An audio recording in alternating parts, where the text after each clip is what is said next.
Part 2, Arithmetic Series. The accumulation or sum of numbers in a sequence is called a series.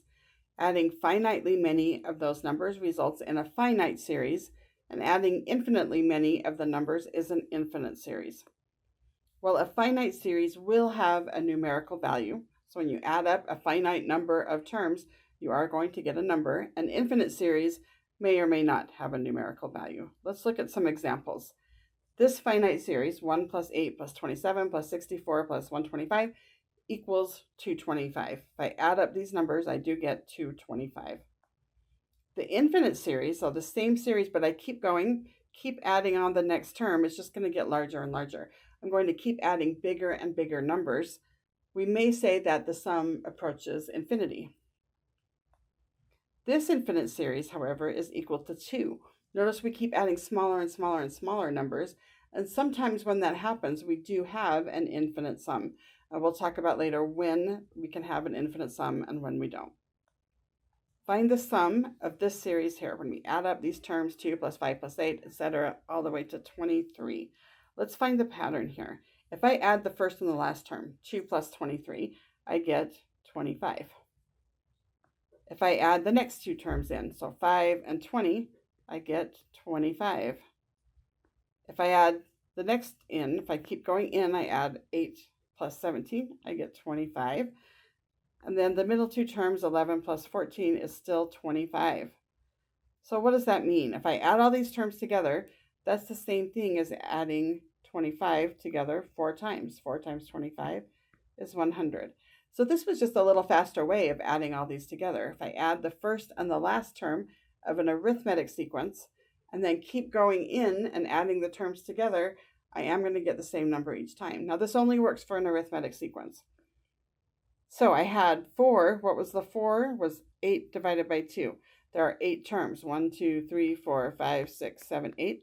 So the number of terms divided by 2. And then the 25 was the first term plus the last term. So the sum of the first n terms of an arithmetic sequence with the first term a sub 1 and the nth term a sub n is n divided by 2 times a sub 1 plus a sub n. So this can make it a little faster. The only adding we need to do is the first term and the last term, and then just multiply that by half of the number of terms. So let's find this sum, the same one, but now we only have the first 7 terms. So if I add the first and last term, 2 plus 20 is 22. 5 plus 17 is 22. 8 plus 14 is 22. So if I add all of my terms together, I have 3 22s, but notice I skipped the middle term. The middle term was 11, so I also need to add 11. So I have 3 times 22, which is 66, plus 11 is 77. So how did I get that one? I had the 3 times 22 plus 1/2 of 22.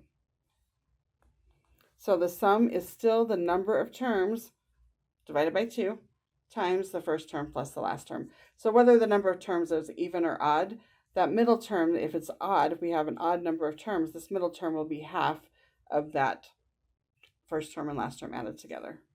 So this equation works whether n is even or odd. The sum of the first n terms of an arithmetic sequence is n divided by 2 times a sub 1 plus a sub n. So let's find this sum. I have -5 times -1 plus 3 all the way to 39. So I don't know how many terms I have here. To find the sum, I know I need to do n divided by 2 and then the first term plus the last term. But I don't know what n is. One way to find it would be to find the common difference and just keep adding terms. Another way would be to think about, this is an arithmetic sequence, my common difference is 4. From -5 to 1, I add 4. From -1 to 3, I add 4.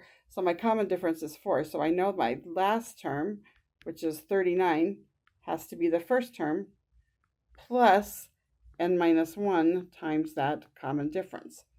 So that's the equation for an explicit formula for an arithmetic sequence. But I know that's how I need to get 39. Now I can find n, and I'll know what term number 39 is.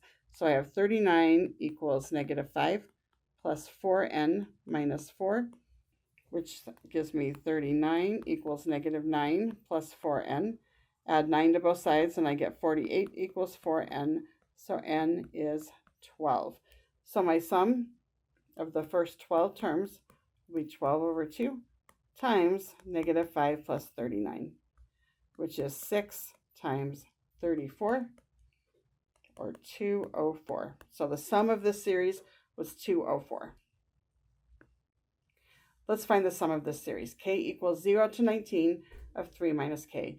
Notice we start with k equals 0 instead of k equals 1. So if I want to find the sum of the terms, I need to decide how many terms there are. And if k is 0 to 19, that's 20 terms. So I have 0 plus 1, and then 2, and then 3, all the way to 19. That gives me 20 terms altogether. So my sum will be 20 over 2 times the first term. So 3 minus 0 is 3. And then the last term is when I substitute in 19 for k. So 3 minus 19 is negative 16. So I have 10 times negative 13, which is negative 130. So the sum of this series is negative 130. Find the total number of hot dog buns available at a soccer game.